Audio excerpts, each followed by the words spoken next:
Buwan kaya petapukan ng baby ko. Kasi po mag-prepare pong ogtuan. Guys, tignan niyo po, sinusubukan ko po yung baby ko. Kasi po na... Guys, ito lulutuin natin ngayon. Sitaw kalabasa, nakahiwa ko na kanina. Ito. Tapos may siling verde. Meron din alimasag. Yan talaga luto natin. Alimasag na may halong sitaw kalabasa. Luto yan, gata. Lutuin natin sa gata yan guys mamaya. Panoorin niyo po hanggang dulo. Paano natin lulutuin guys. God bless you po.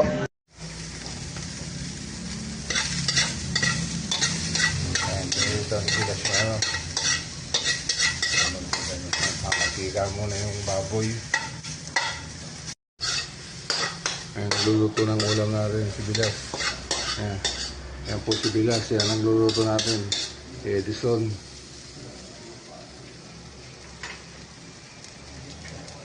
Kaya magluluto ng alimasag natin. Luto sa gata. Kasama ng sitaw kalabasa. Lagay na yung gata.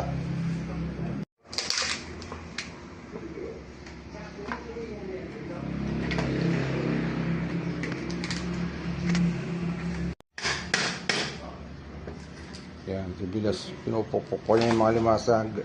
Medyo malalaki kasi, kaya hinahati natin. Oh, lalaki talaga. Oh. No.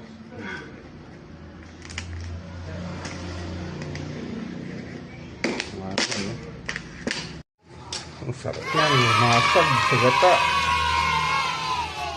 Yan ang kusinero natin ngayon. Yan. Hindi po ako nagluluto. Ako ang videographer ngayon. Yan. Napakasarap na magluto ng Bilas yan. Yan pong alimasag sa gata. Kasama ng natin, kasama yan. Pakita ko yung kasama yan. Sitaw, kalabasa. Yan. Bagsak na po yung sitaw, kalabasa. Masiling verde yan. Mamaya, ayita ko sa inyo yung pagkakaluto niya. And guys, ito na po ang finished product ng ating ginataang alimasag sa kalabasa at sitaw. Yan, napakasarap niyan guys. God bless you all po. Bye-bye. Ako nga po pala ang inyong kasama at kaibigan, Marcelino David po. Kung gusto niyo po ng ganito mga content, pag-i-follow na lang po ang ating Facebook page, Marcelino David po. At ganoon rin po, pag-subscribe na rin po ang ating YouTube channel, Marcelino David pa rin po. God bless you all po. Bye-bye po.